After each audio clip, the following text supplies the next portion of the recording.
I'd like to make a video expressing my thoughts on the assassination of Charlie Kirk.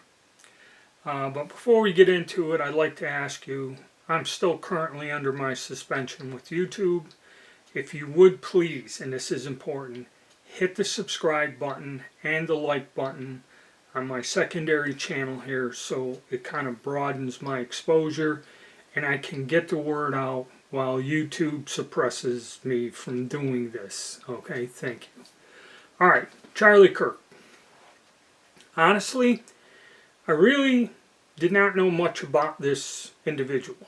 Okay, I've seen a lot of these videos. You'll see them like little shorts or something where liberal gets trashed by Charlie Kirk or, you know, all this other stuff.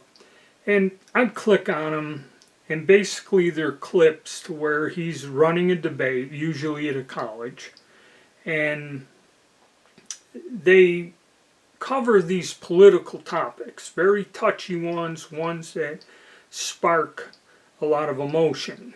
Okay, and he was covering topics like immigration, gun control, racial issues, abortion, a lot of things he covered, all political, and they're all pretty important political topics.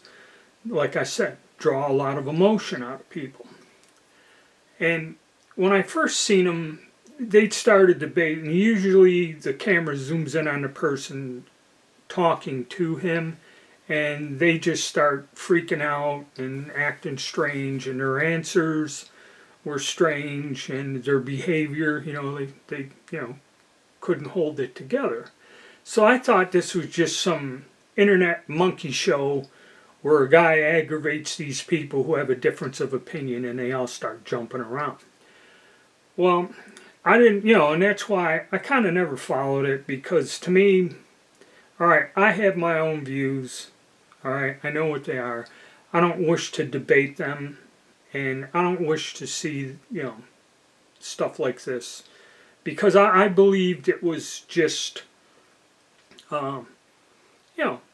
internet stuff, something to, I didn't kind of take it seriously. Until I found out this guy got assassinated. Now I'm wondering, why is somebody that just wants a conversation on a political topic just standing there talking? And he was, after I've sat down and watched a lot of the videos. Alright, this gentleman come up, he had a lot of self-control. He was very reserved in what he did. His questions were to the point, okay, and he did mention things like he mentions religion and God and that, which to a lot of people that starts throwing them right off the base right there and then, which I don't think that's wrong. But a lot of these people would just swear every other word, and I mean, he'd have to stop him and say, look, why do you need to swear when we're discussing this? He goes, there are children present in this audience. And whenever he went and had one of these open debates at a college campus, there were, quite a few people. It turned out the crowds were quite large.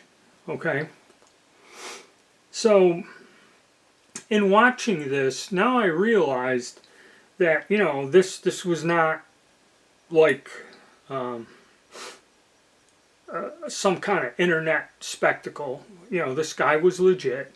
It's just a lot of the people who were arguing, and they made the clips of the people who acted strangely. There are several videos where he does have a very well-rounded, reasonable debate with people. Not all of them start going off the rails or yelling and that. I think that's what gets the most views.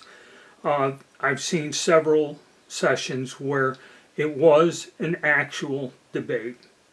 It was done by, sane people, not getting emotional or crazy. So, he did, I can see, he was legitimate in what he was doing. Not all of it was like I said, internet entertainment or something, or a lot of people will put the clips up there to look down on the people, usually from the left, that he was disagreeing with. Okay, not all of it was like that, so I have to, change that.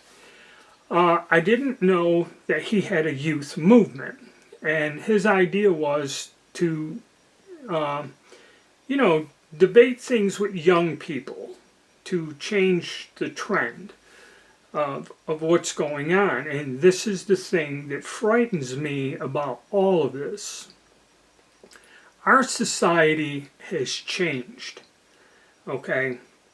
And a lot of the younger people, and there are several things, the murder of that girl on the bus, several other incidents that have happened, our society has changed, and not for the good. People are desensitized, and he shows a lot of these people in the debates just flat out tell them, I don't care about this. He goes, well, don't you care about other people's rights, feelings, or whatever, however the discussion goes. And some of these people get all emotional and flat out say, I could care less. Now, the fact that he was assassinated, number one, okay, and this again, supposedly they arrested someone, now they got photos and people with their phones seeing somebody running around on a rooftop, took a 200-yard shot at him, and you're hearing all kinds of conflicting stuff. Okay, he was shot in the neck, he was wearing body armor, and a bullet clipped him, which, even when you wear body armor, this is true, and there are several incidents where this happened. The bullet clipped the body armor, bounced off, and then sliced his neck, and that's what did him in. I don't think he died instantly. They said, that he was in a hospital for a while, there surgery, and that's when he passed. Supposedly there were reports of them holding a guy down on the ground, that they arrested someone. Now I hear that they're looking for a suspect. They don't have anyone. And it's also very curious of how somebody climbs up to the roof of a public building with a rifle or whatever and crawls around up there where everyone's seeing the person. Okay, another thing brought up is why wasn't there an ambulance there? Something about the rules that if you have a gathering with so many people, some sort of emergency tech should be on hand in case of it. There's a whole bunch of conspiracies, this, that, and everything else. But the reason is, why would he be assassinated? Maybe he upset some people with the way he carried on his debate, but to kill the man over it, okay? And now the governors and everybody is saying this is a political assassination. Okay, so did this person actually start a movement that gained the attention of someone that would want him taken out?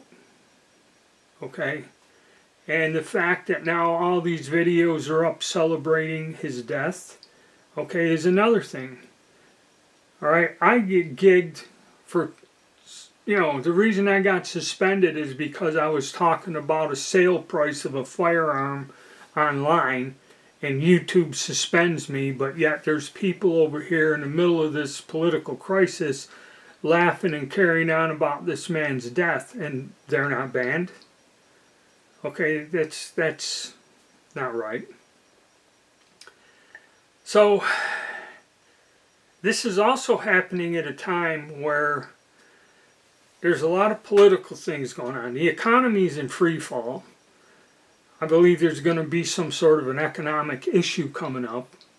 These wars are not being halted, they're actually escalating. Both the Ukraine, the Middle East, we're doing something in South America, now China, things are getting revved up there. Supposedly there was a Russian drone attack in Poland, which, if this is true, should spark a declaration of war by NATO, because according to the NATO thing, if you attack one country, that means you attack all members of the NATO treaty, okay, which is all of Europe, basically. So there's a lot of things going on, okay, this guy's assassination, and that, you know, I believe there are darker forces behind this. Okay, our country is starting to fall apart rapidly. There is a division in people, okay, something fierce that, you know, a few years ago we had these problems where they burned down Minneapolis and they were rioting in every major city in this country, okay. And we thought with the new administration all of this would go away, and somewhat it did. But now these small incidents, political assassinations, random murders, more mass shootings, the country, I believe, is coming closer to some sort of a social breakdown is what it is. And it is kind of unnerving when I think about it. Okay, people are really incensed over these things going on, and they're vocal, and they're demanding, you know, something be done.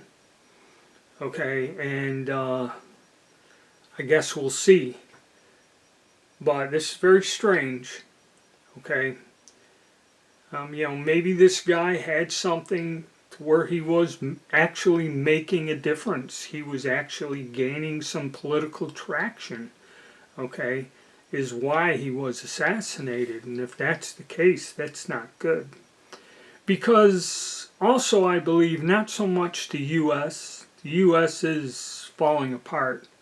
But if you look globally, many European nations are in worse conditions than us. France, England, I don't know what's going on in Germany. You know, there is a lot of serious problems on a global level. And like I've always said, this is a global war.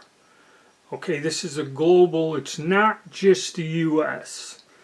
Okay, you know, we have our problems, but we have to look around us and see that this is a global movement of all of this unrest and having countries torn apart and their societies are collapsing into mayhem everywhere.